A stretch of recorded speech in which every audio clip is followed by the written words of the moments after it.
Unless you want to make the presentation. I'm really fortunate. I'm really grateful, I should say, to welcome Mark among us. Many of you know Mark Higbee, a lifelong member of Christ Church, a former chorister in the Christ Church choir, and a parent of two now former choristers, choir alumna, to share a bit of his pedigree here at Christ Church. Today, however, he's here to share a unique story, not of Christ Church or of Grosse Pointe, but of Detroit. You see, from 2004 to 2022, Mark served as the senior advisor to Ford Motor Company. In that role, he had a unique opportunity to work on one component of the larger restoration project at Michigan Central Station. Specifically, the role art would play in telling the station's long and colorful history. Mark's own love of the arts began with a youthful passion for photography. His creative engagements have grown over many years, including a 7-year term serving as board member of the Black Rock Arts Foundation, the nonprofit arts organization of San Francisco's Burning Man Project. In today's presentation, Mark will share his insights on the long and colorful history of the arts, classical, renegade, and future-looking, at Michigan Central Station and beyond. So friends, please let us welcome Mark Higbee. Mark, thank you.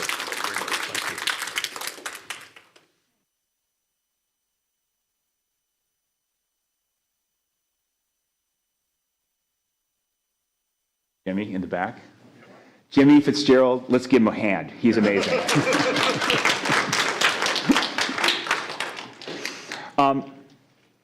Drew, thank you for your kind introduction. So before we get started, let me just do a quick poll. Does anyone here today have a memory of being inside Michigan Central Station prior to 1988? Wow, nice. Okay, so anyone, what was that like? What do you remember about that? John? I remember going down the slope to the trains. Mm-hmm. Okay. Anyone else? Yes. Very busy, and just the enormity of it, because I was very small. Uh-huh. My father used to go to Chicago. You felt small. Interesting. Okay. Yes. I am from the city of Plymouth, and of course we didn't have big shopping, so my grandmother would take me as a little kid on the train down to the station, and then we would go shopping at Hudson's. Nice. Easter Nice. dresses and Christmas to see Santa. Nice. Anyone else? Yes. Our senior trip from high school, we left from there to go to New York. To New York. Did you go on an overnight train? No. We stayed in New York for a couple of days. Okay. Nice. Nice. That's great. Well, that's good. So, okay. So now, second question. Did anyone venture into the station between 1988 and 2018, perhaps outside the letter of the law? Whoa! This is excellent. All right, Colleen. Well, it was it was pretty much in the middle of the night, and we had been out having some fun, and we decided to go to the station. And I was probably 22 or 23, but it was dark and scary. And there were this wheelchair that was just off in the dark. And the whole thing was just spooky and eerie. But yeah, it was crazy. Very, very cool. Yeah. Sorry. No, please. Giles Simmer. I live 4 blocks from the train station and have for 16 years. So. Oh, wow. Yeah. Okay. Say no more. I get it. Any other quick memories of the downtimes? Yes. Yeah, I was on my way to a Tigers game on Father's Day with my 2 boys, and we just happened to go by the station and went up to it, and the fence was open, and we could just walk in, and we went in and went inside. I had pictures of us in there, and then we went off to the Tigers game and had a great time. So yeah, it was great. Very cool. Very cool. Okay, so last question. Has anyone had a chance to peek inside since the opening on June 16th? Okay, a number of people have been there. That's great. Okay, well then, stay tuned. You'll see some familiar sights. So with this very, very good mix, what I'd like to try and do is connect some disparate dots. This morning, we're going to take a look at the history of the Michigan Central Terminal as a place of art, creativity, and imagination, where the story of creative expression did not begin at one particular moment, but rather has been a sustaining thread from the station's heralded opening in December of 1913 to its physical demise over the past 30 years to the promise of its reopening in June of last year. The arc of experience that this icon of our city has endured over the past 110 years is what I call persistent presence. Because throughout all this time, many diverse voices have offered a kind of surprising and unceasing creativity that we all can enjoy. So let's begin with Act 1, the rise and fall. Our story begins when the Michigan Central Railroad Depot opened in 1913. This Beaux-Arts masterpiece was designed by architects Reed and Stern, Warren and Wetmore, the same firm that designed the Grand Central Terminal in New York. This palace of promise was heralded as an icon of the blooming prosperity of the American Middle West. But unlike Grand Central, which opened earlier the same year, this railroad station in Detroit was 3 times its size. At 18 stories, it was the tallest railroad building in the United States, clocking in at over 500,000 square feet of power and promise and potential. At its apex, during the first half of the 20th century, 200 trains arrived and departed the station each and every day. In the 1940s, more than 4,000 passengers used the station daily, with passengers backing up from the boarding gates and the ramp that John mentioned, all the way out past the front door to the street. And each day, 18 stories above, 3,000 office workers came and went to their offices, down polished marble hallways. Yet interestingly, there was a unique design kinship between Michigan Central Depot and Grand Central Terminal. For example, the huge bronze chandeliers, gilded in bright gold, sparkled with scores of bare Edison light bulbs in the grand waiting hall. And because both stations were built in the early years of commercial electric light, the architects wanted to be certain that every detail of their 2 massive Indiana limestone masterpieces were revealed with powerful illumination. Adjacent to the grand waiting hall is the concourse, an enormous space where passengers gather to pass through the boarding gates en route to their assigned tracks. What's astonishing about this room is the gargantuan skylights above the concourse ceiling, yet another example of how light played an integral part in the station's design. Imagine the daily drama within this huge space as thousands of people arrived and departed, with day turning into night and then back into day again. But sadly, in the 1970s, the world was changing.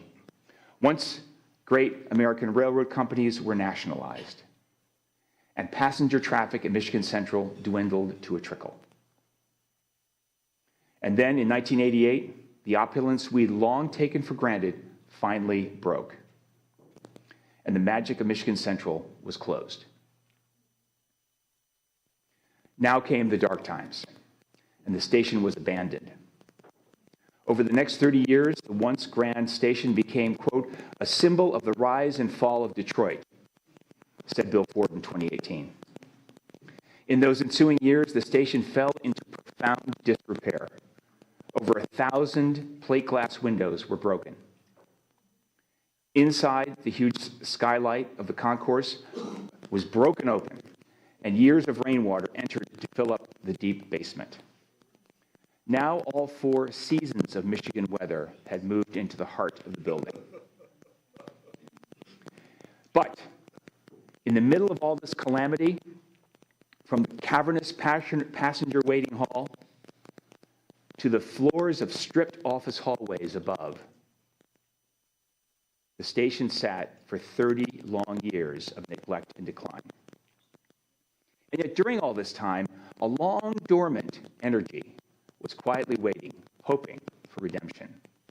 And then suddenly, in June of 2018, it happened. Ford Motor Company announced that it had purchased the Michigan Central Railroad Depot and 30 acres of surrounding land from the Maroon family for $90 million. And on June 19th of that year, Ford held a welcome back celebration to begin the rebirth of this lost icon. Bill Ford announced that over the next 5 years, it would take longer, Ford pledged over $700 million, it would take more, to completely renovate this train station and its adjacent properties, including the former Detroit Public School book depository, saying that the restoration would be, quote, a sign of Detroit's resilience. Job one was actually drying out the 640,000 square foot building, which meant pumping over 3.5 million gallons of water that had collected in the station's basement. In parallel, Ford began making the building safe for over 400 construction workers that would clock in each and every day. And over the next 6 years, more than 2,000 designers and artisans would contribute to the station's almost impossible rebirth. But even as these two got started, little did they know what they were walking into. Because in those intervening 30 years, something had happened, while almost no one, except a couple people in this room, were looking.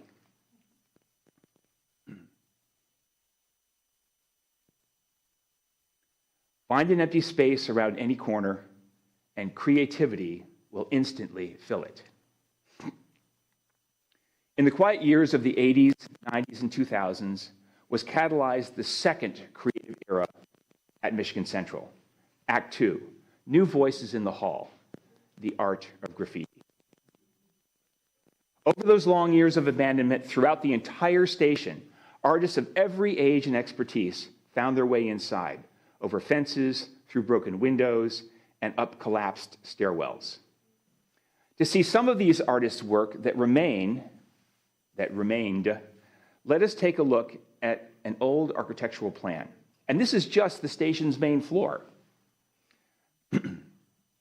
Let's take a look at some of these artists' gritty but inspired work. We'll begin with a place that was designed and named before motor cars were widely popular, the carriage entrance, which is right there on the upper right side. This is the way it looked when the station opened. And this is what it looked like prior to restoration. Just inside the stately iron trussed canopy, graffiti writers, ready for this? Aegis and Vomit have made use of the abandoned limestone as their canvas. The writer Heck placed his own mark in the corner. Walking through the carriage doorway and into the concourse, there's a huge skylit room we've already seen right here in the center. And when they snuck into the building, this is what the graffiti artists found. It may look like a ruin to us, but to them, the space was an incredible opportunity. Graffiti writer Zebo made his name at one end of the huge room. On the eastern wall, just below the B in Zebo's tag, is an illustration by the artist Poseb. Turning around to the west, we'll find another tag by graffiti writer Teed, T-E-A-D. Many people might call this vandalism, and they'd be right. But take a look at the skill of the paintwork and lettercraft in that tag. On the other side of the east concourse wall is a large space known as the east exit. Right there, directly opposite the carriage entrance in the red circle. As you can see in this panoramic view of the southern wall, art is everywhere. And as we turn around to the north side, these are tags by graffiti writer Iowata and Justo. And these are by the artists Haffetz and Doc. This very intricate tag was done by St. Louis writer Ether, as a tribute to the beloved Detroit graffiti writer Teed, who sadly died while painting on another building with a compromised roof that suddenly gave way. Now, at the heart of Michigan Central Station is a place known as the ticket lobby. Located here, dead center on the map. This is the stately ticket lobby in the 1930s. And this is the way it became after 1988. Right or wrong, bad or good, a different kind of art and creativity found voice throughout the station's long demise. Now, moving into the station restaurant, to the right there, this is the room in 1918. And here it is in 2020, filled with light and color. That gray and yellow tag in the center of the north wall is by former Detroit police officer turned graffiti writer, Phame. Phame. Just adjacent is a mural by famous Detroit, and a friend of mine, Detroit street artist Fell 3,000 Feet. Yes, that's his actual writer name. This piece was painted in July of 1996, and if you look closely across the mural, but especially on the right side, you will see the names of other station artists to which Fell has given tribute. This painting and all the work we've seen today is a form of artistic expression inspired by the Michigan Central Station as a unique place in our urban landscape on a very, very long and uncertain journey. Now we move to the main vaulted room of the station. This space, the space most directly identified with the demise of Detroit. In this grand hall is where we turn the page of history, because what Ford created in the station today is writing the next chapter of this remarkable place and its surrounding community. But to accomplish this and to repair just this massive ceiling was raised a fourth scaffolding. High atop that scaffold, 80 feet above the station floor, was a huge area known as the dance floor. And this is where the restoration work took place on the huge vaulted ceiling, where 29,000 Gustavino tiles were repaired or replaced. Then fallen decorative rosettes were replaced with brand new ones, which are exact replicas of the originals. Let's take a look at the ambitions of not just Ford, but I believe our whole city. And Jimmy, I've got a video here.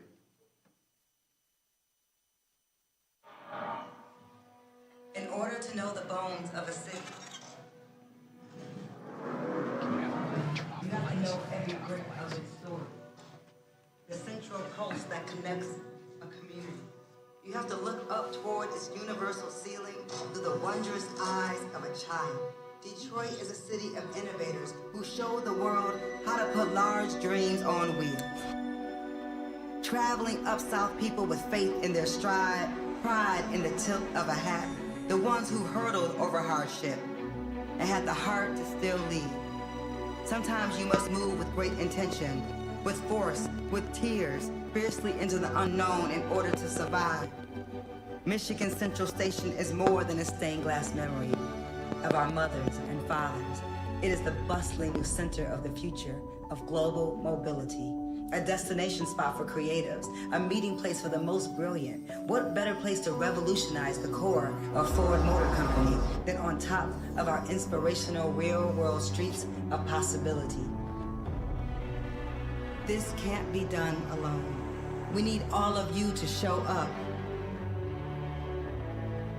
Search for inspiration is under the hood, inside our chests. We are the bold ones, ready to build the world we are moving into, not the one we've always known. Unafraid to go back to our beginning in order to push triumphantly into the future. Imagine the body of our car as a body of a people, painted with thousands of extraordinary colors. Ideas fueling our machines that drop off the most important little people in the world to elementary schools at 8 a.m. every morning. We will never forget when our busy streets turned empty. Bird songs drowning out the morning commute, later to be filled up with the sound of resistance. Our resilient bones, an assembly line of interchangeable parts, a metropolis of ideas, our minds, the workstations of the future, right off Michigan Avenue. A place that remembers how we arrived will create the powerful roadmap to where we must go next. Welcome to the mobility capital of the world. Welcome home. We can't get there without you.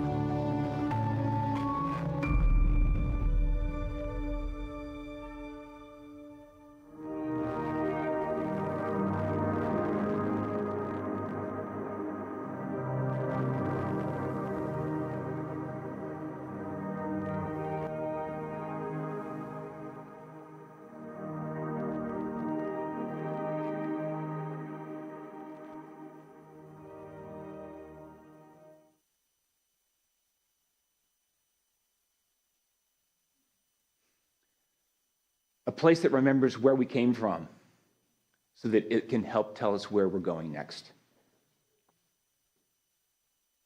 Now, while all this work was going on, creativity found a new, innovative expression.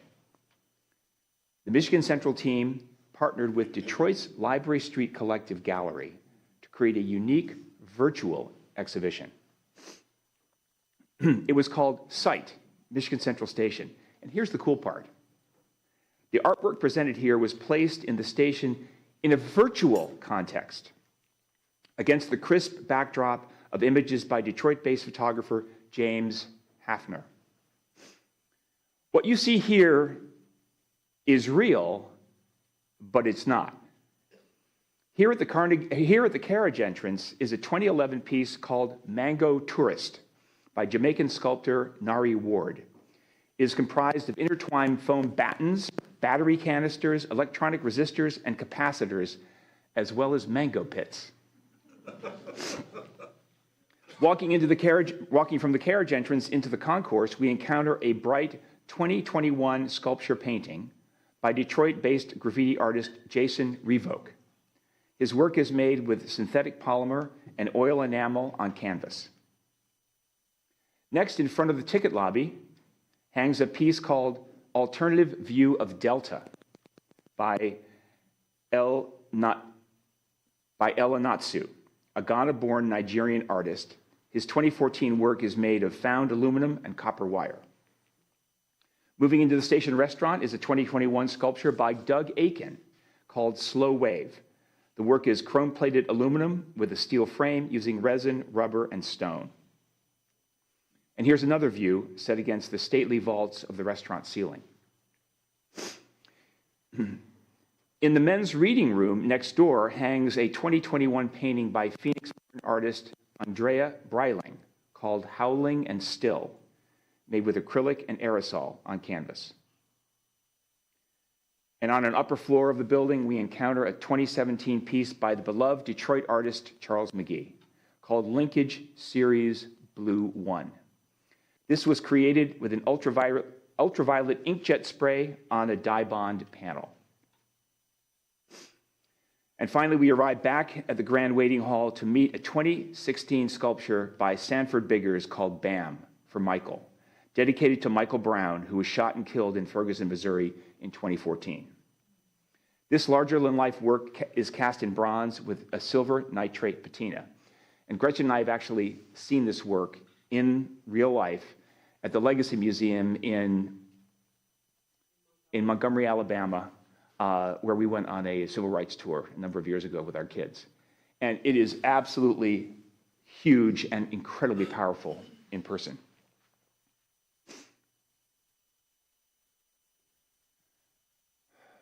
So let's now consider all of this creativity. The artistry of the original architects and builders, the known and unknown graffiti writers, virtual artists and sculptors, and the restoration craftspeople and builders of today. All of their work has come together to create a new experience of what it means to be a part of our great city. And this is where the new collective of Detroit artists have found a fresh calling and voice at Michigan Central. I'm going to play a video again. If we could lower the lights and just keep them that way to the end would be great. Thank you. We're getting into the mood zone here, folks.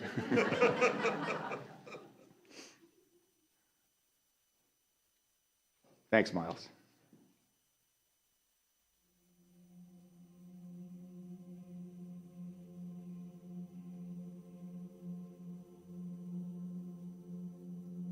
I wanted to welcome everybody. I'm Josh Seierfman. I'm the CEO of Michigan Central. We are incredibly thrilled and frankly honored to be here with you.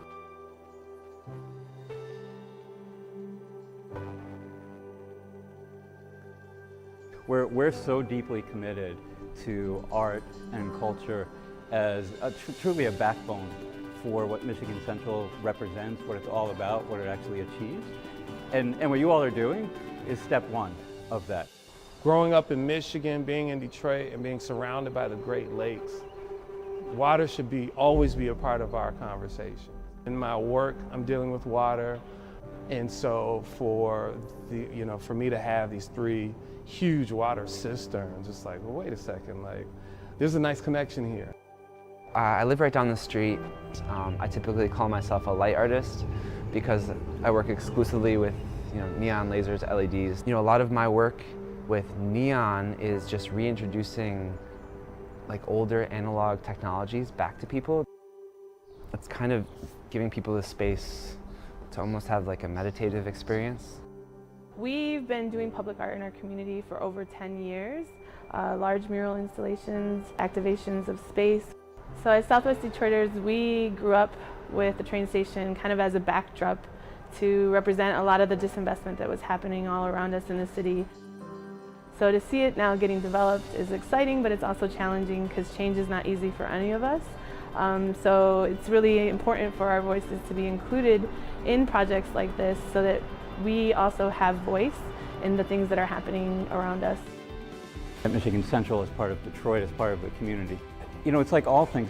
Until you go see the physical space and the place, you don't really get the power of what can happen. This is going to be amazing.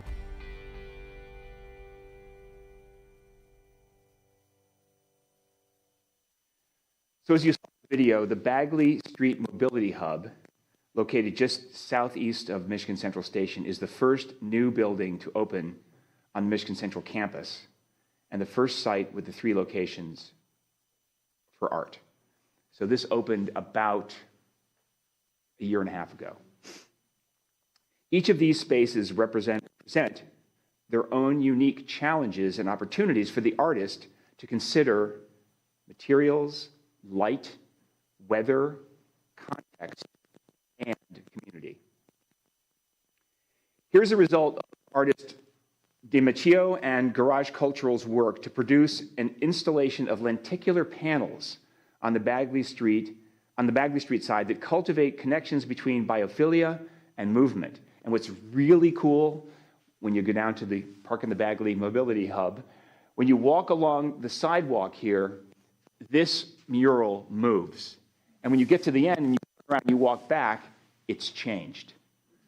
So it's very, very interactive and has a whole kind of like component that invites you to participate. Here is artist Senior Reed's transformed water cisterns in context with new plantings around the Bagley Hub. Neon light artist Patrick Ethan's Southern Stairway Day connects Detroit's riverfront, activating and energizing the landscape, but then at night explores the emergent and ephemeral neon that envelops the viewer in a meditative, immersive aura, creating a feeling that is both magical and deceptively human.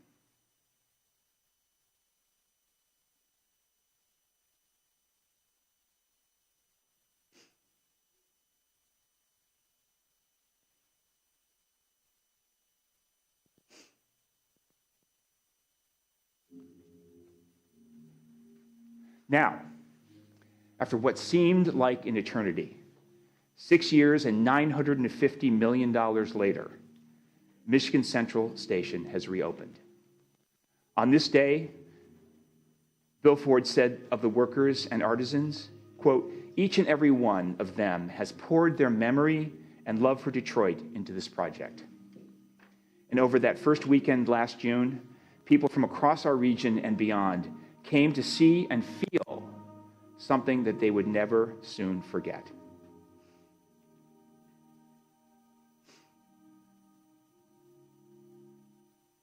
From wreck and ruin to rebirth and renewal. This music by composer Scott Buckley filled the immense station as people walked into the grand hall, bringing many to tears by what they beheld.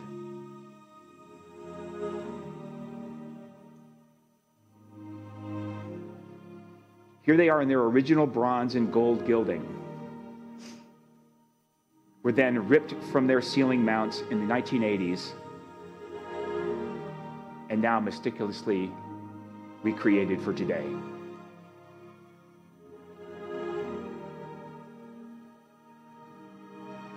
This is the original room circa 1920, then under construction,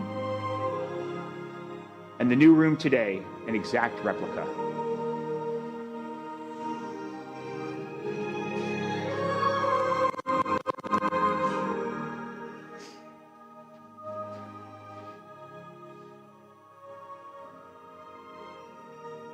The station concourse in 1930. The way it was found in 2018. And the concourse today.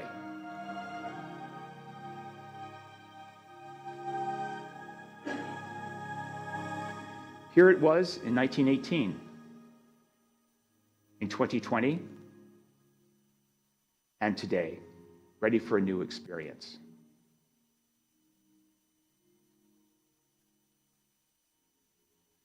The Grand Ticket Lobby circa 1930. The same space in 2018, and today.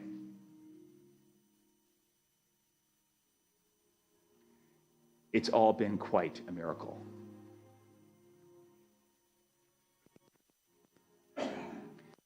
Now into the very crown of the station building will come a new feature.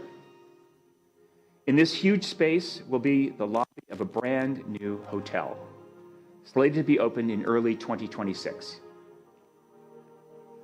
It will boast views like this to the north, and this to the east, and this to the south.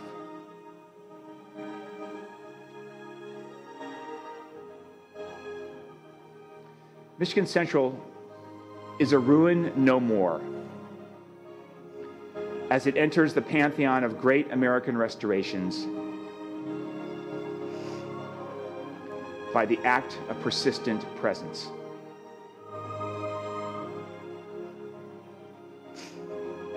Activist and spoken word artist Henry Rollins said, "Now and then, people find an empty space, conclude it would be a great place to start a revolution, and then bravely go forward."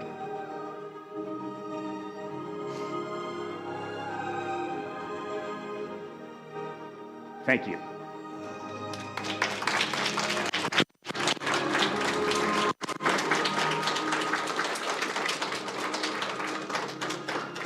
Now I'd be happy to take any questions.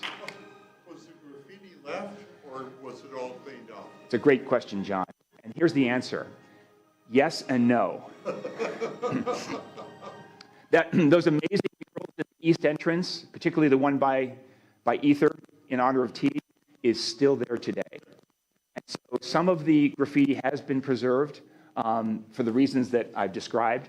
And so when you go to the station, you'll see both the incredible restoration back to its original 1913 glory, as well as a a representation and a thread of continuity of what happened in between.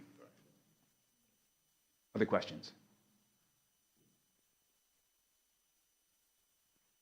What was your role? If you could give an example of how you were involved with this restoration. Yes. So shortly after Ford made the commitment to buy the station, there was discussions around, we got 30 acres to fill. What are we going to do with all that, right? I mean, obviously, we've got these major renovation projects that have to happen, and all the accompanying work around that. But once that plan is made and that work begins, how do we start to engage the community and give voice to creativity that is certainly embodied in the very creation of the station? How do we give those voices permission to speak? And so from the kernel of that idea was the idea of creating a art committee that would actually come together and start to envision how we would execute this program going forward. And that was what I was tasked to do. So I pulled together a group of probably 20 curators and local artists, and we, sponsored by Ford, came together over a series of about a year and a half to start envisioning what that manifestation might look like. A lot of it has not yet happened because it was all planned and had to wait for like the appropriate time. You saw the example, the early example done at the Bagley Mobility Hub. But I was involved in the early planning process of how we would give these voices, invite them to speak. Yes?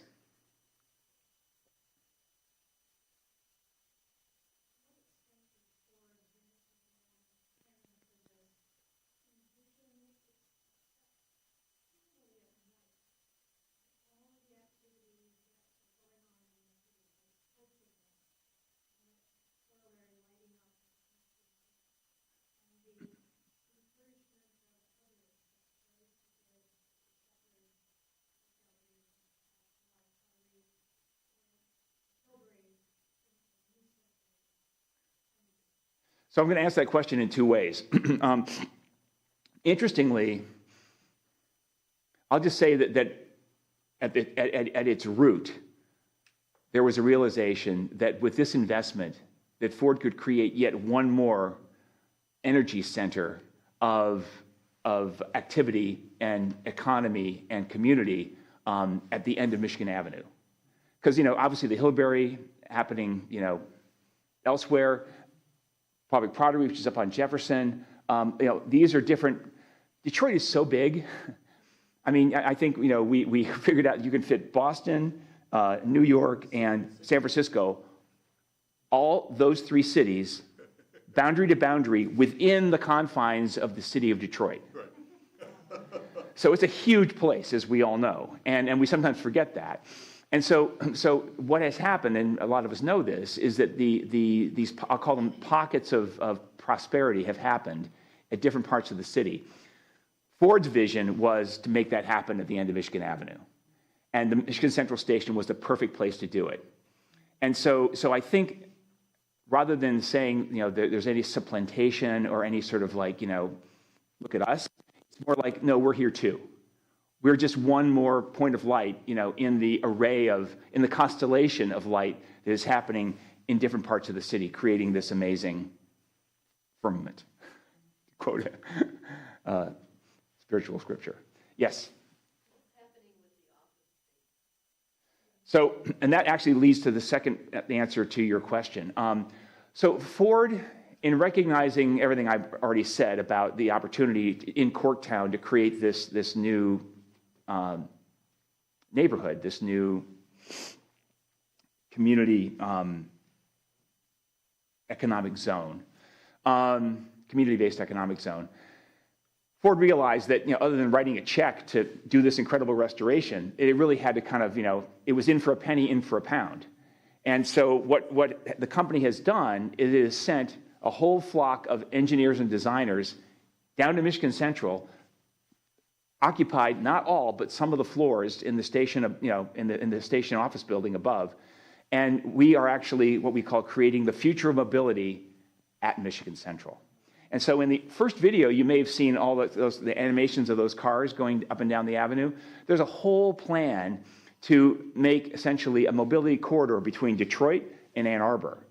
And all of this new innovation that's going to happen in large part with R&D at Michigan Central, is going to be tested on those streets and in those areas.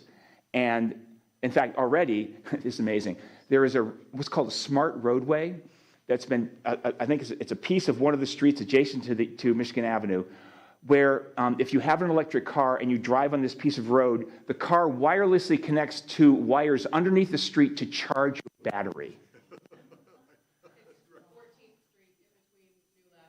There we go, exactly. Which is, I mean, it's amazing. I mean, so the forward thinking that's going on, it's going to happen here with a huge hat tip to the past. That's really the intention of what Ford's doing. A lot of the graffiti that was lost on the walls when you rehabbed the station, did any of that go into that art center that's on site? So if you're talking about the Bagley Mobility Hub, where those 3 executions are, which are on the outside of the building, that's a parking garage. And there's going to be, shall we say, in the future, interesting the way they designed it. They designed it to actually be parking above and retail and artist studios below. And so it's a hub in the sense that people are going to want to go there and hang out and do more than park their car. But it's also, so it's a place that's going to have, mixed use. But the executions that you saw in my slides were all done on the exterior of that building. So the answer is there's going to be no specific art center anywhere. The art's going to be everywhere. It's going to be in the building, outside the building, in Roosevelt Park, up to Michigan Avenue, toward the to the north, to the east, toward downtown and the Book Depository building, which has actually already been inhabited by a group of innovators from New York that have a company called New Lab, and they have taken over, this is now 20 years ago, the Brooklyn Navy Yard in Brooklyn to create this huge, huge center of innovation and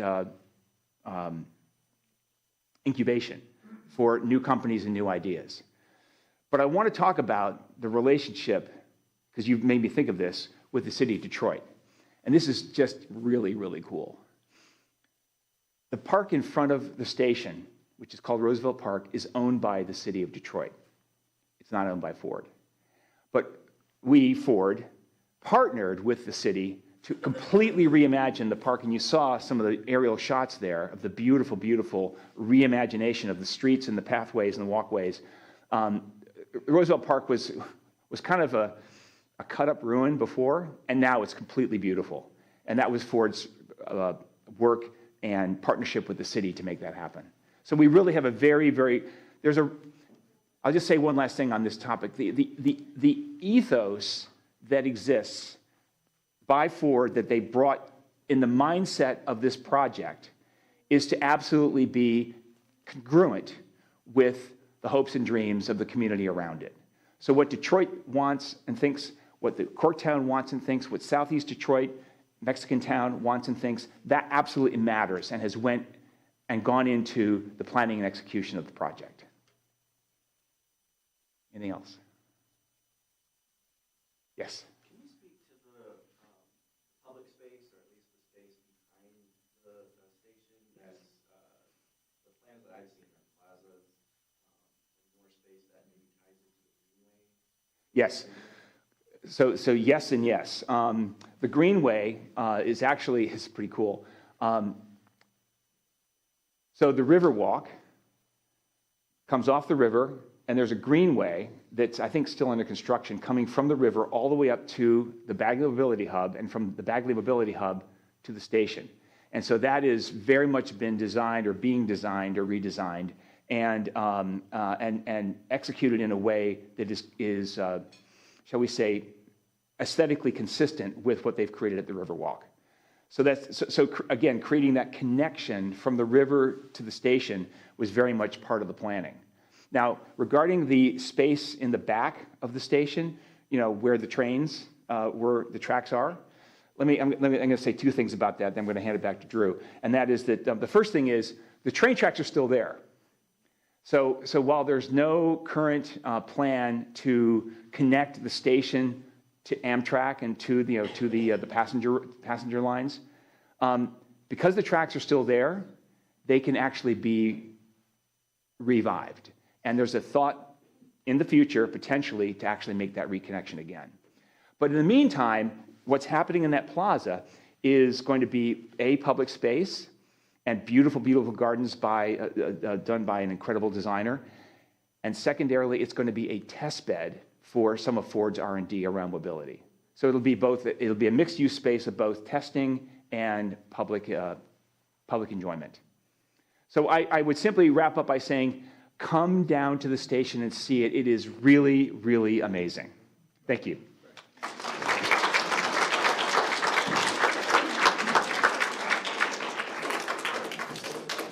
Well, friends, Mark, I can't thank you enough. What a beautiful presentation, introduction to Michigan Central, a part of our history, a part of our present, and a part of our future. Thank you for this time. Thank you. Yeah. Thank you. Friends, next week we have a forum as well. It will be our annual Palm Cross workshop, a chance for us to prepare ourselves for Palm Sunday, to kind of lean in, of course, to Holy Week that lies ahead of us. I thank you for being with us this morning. I look forward to our continued walk in Christ together. Let us thank Mark one more time.